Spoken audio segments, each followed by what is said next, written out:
बच्चे क्रिसमस पर बहुत खुश हैं। वे खेलते हुए आते हैं और आपस में बातें करते हैं। सोनू सोनू, आज हम दादी के पास जाएंगे। हाँ टीना, हम दादी से कहानियाँ भी सुनेंगे। बच्चे दादी के पास जाते हैं। दादी, आज बड़ा दिन है ना? दादी, आज हमें आप कहानी सुनाएंगी ना? हमें कहानी सुनना बहुत अच्छा लगता है। अच्छा, आपको कहानी सुननी है? ठीक है, आज मैं आपको मसीहा यीशु की कहानी सुनाती हूँ। दादी, कहानी के साथ साथ कुछ गरम चाय पकौड़े भी हो जाए। हाँ, अभी आपकी मम्मी चाय पकौड़े ला रही है। परमेश्वर ने 700 साल पहले यशायाह नामक के एक व्यक्ति को अपना संदेश दिया कि वह मनुष्य के जीवन में पापों से क्षमा और उद्धार को लाएगा, और इस भविष्यवाणी को उसने अपनी पुस्तक में लिखा। बच्चों, यशायाह के इस भविष्यवाणी के लिखने के 700 साल बाद वह इस तरह से पूरी हुई।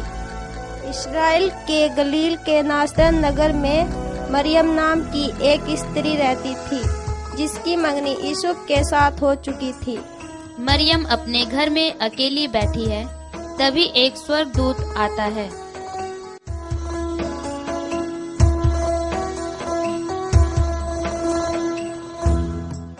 हे मरियम, आनंद और जय तेरी हो, जिस पर परमेश्वर का अनुग्रह हुआ है। प्रभु तेरे साथ है। हे मरियम, मत डर, मुझे यीशु ने भेजा है। तू गर्भवती होगी, तेरा एक पुत्र उत्पन्न होगा। तू उसका नाम यीशु रखना। वह महान होगा और परम प्रधान यीशु का पुत्र कहलाएगा। यह कैसे हो सकता है? मैं तो किसी पुरुष से मिली भी नहीं। यह पवित्र परमेश्वर और पवित्र आत्मा के सामर्थ्य से होगा। जैसा परमेश्वर चाहे वैसा ही हो।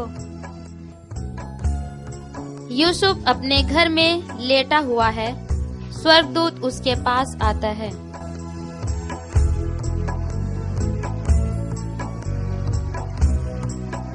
यूसुफ, तू मरियम की गर्भ के विषय में सुनकर क्यों परेशान है? वह परमेश्वर की सामर्थ के द्वारा गर्भवती होना परमेश्वर की उस प्रतिज्ञा के अनुसार है, जो उसने यशायाह भविष्यवक्ता के द्वारा कहा था कि एक कुंवारी गर्भवती होगी और पुत्र जनेगी और उसका नाम इम्मानुएल रखा जाएगा। स्वर्गदूत के चले जाने के बाद यूसुफ मरियम के घर जाता है।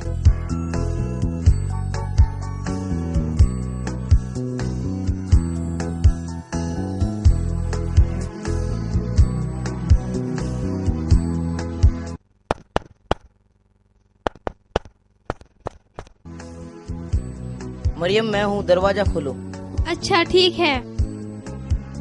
मरियम, आज एक स्वर्गदूत ने मुझे दर्शन दिए और कहा है कि तुम्हारे गर्भवती होना परमेश्वर की ओर से है। मैं तो तुम्हारे गर्भवती होने के खबर से बहुत परेशान था और तुम्हें छोड़ देने की सोच रहा था, लेकिन स्वर्गदूत ने मुझे यह आज्ञा दी है कि मैं तुम्हें न छोड़ूं और अपने घर ले जाऊं। हम मेरे घर चलते हैं।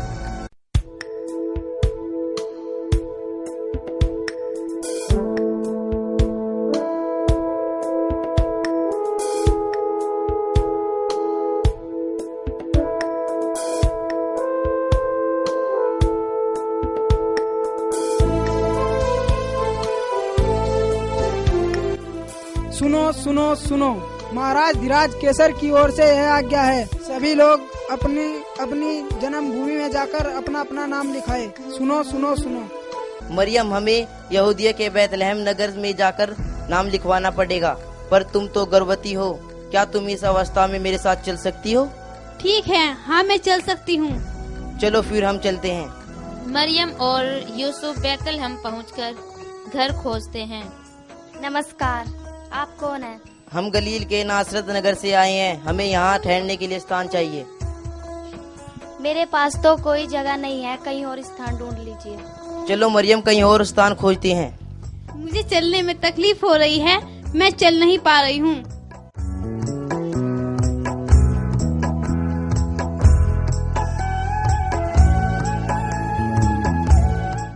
नमस्कार, आप कौन हैं? हमें रुकने के लिए स्थान चाहिए। मेहरबानी से हमें रुकने के लिए स्थान दे दीजिए।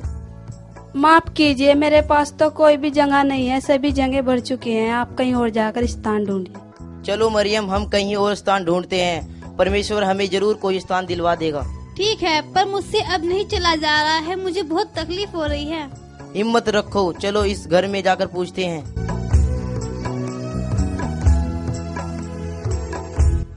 नमस्कार। नमस्कार, हम गलील से आए हैं। हमें यहाँ रुकने के लिए स्थान ढूंढ रहे हैं, क्योंकि मेरी पत्नी गर्भवती है, उससे चला भी नहीं जा रहा है। मेरे पास कोई जगह खाली नहीं है, परंतु मेरी गौशाला में अगर आप रुकना चाहते हो तो रुक सकते हो। धन्यवाद जनाब, हम वहाँ रह लेंगे। मुझे बहुत तकलीफ हो रही है। आह आह आह।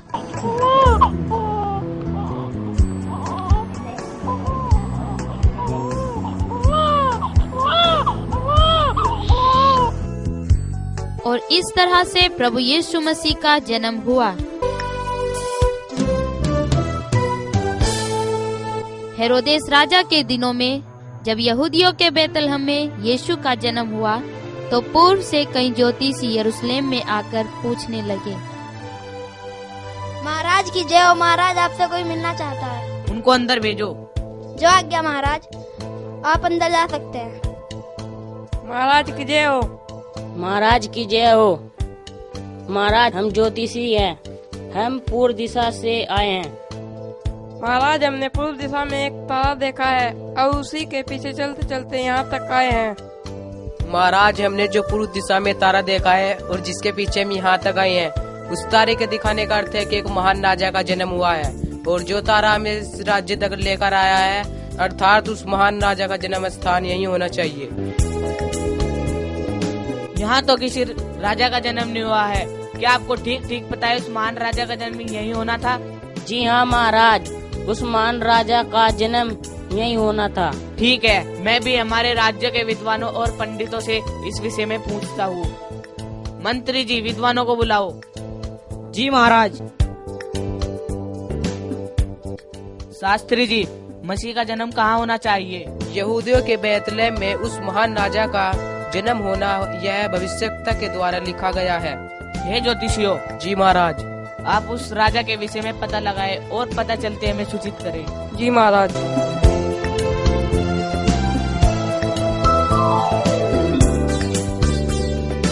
वे ज्योतिषी सोना, मूर और लोबान उपहार के रूप में लेकर मसीह यीशु के दर्शन करने के लिए गए। एक रात चरवाहा आग ताप रहे थे और मैदान में भेड़ों की रखवाली कर रहे थे। तभी परमेश्वर का एक स्वर्गदूत उनके पास आया। मत डर, मैं तुम्हें बड़ा ही आनंद का सुसमाचार देने आया हूँ। यह पूरे जगत के लिए है। आज दाऊद के नगर में तुम्हारे लिए एक उद्धारकर्ता जन्म हुआ है, और यही मसीह यीशु है। तुम्हें एक बालक कपड़े में लिपटा और चरनी में पड़ा पाओगे। वही यीशु हमारा प्रभु है। आओ हम सब बैतलहम जाकर यह बात जो हमें बताई गई है कि हमारे प्रभु यीशु मसीह का जन्म हुआ है, यह बात सच है कि नहीं, यह पता लगाए। और गडरिये तुरंत वहाँ से उठे और प्रभु यीशु मसीह के दर्शन करने के लिए निकले, और साथ ही साथ ज्योतिषी भी अपने उपहारों को लेकर के प्रभु यीशु मसीह को दंडवत करने आते हैं।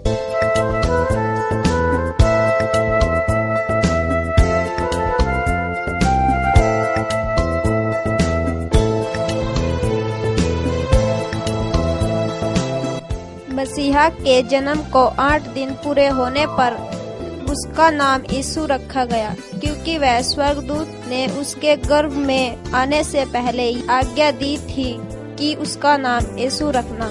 बच्चों, इस तरह से मसीहा यीशु का जन्म हुआ।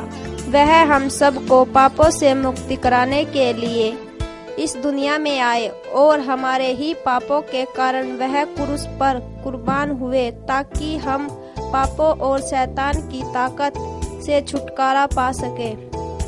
मरने के तीसरे दिन वह पुनः जीवित हुए और बादल में उठा लिए गए, ताकि वह हमारे लिए स्वर्ग में स्थान तैयार करे। वह हमें लेने आने वाले हैं। दादी, क्या आज भी मसीह यीशु जिंदा है? हाँ बच्चों, मसीहा यीशु आज भी हमारे बीच में उपस्थित रहते हैं। क्योंकि वह हमसे बहुत प्यार करते हैं। बस हमें उसे महसूस करने की जरूरत है और उसे अपने दिल में बुलाने की जरूरत है। क्या आप मसीहा यीशु को अपने दिल में बुलाना चाहते हो? जी हाँ। बहुत अच्छा, तो फिर हम सब मिलकर मसीहा यीशु का जन्मदिन मनाते हैं।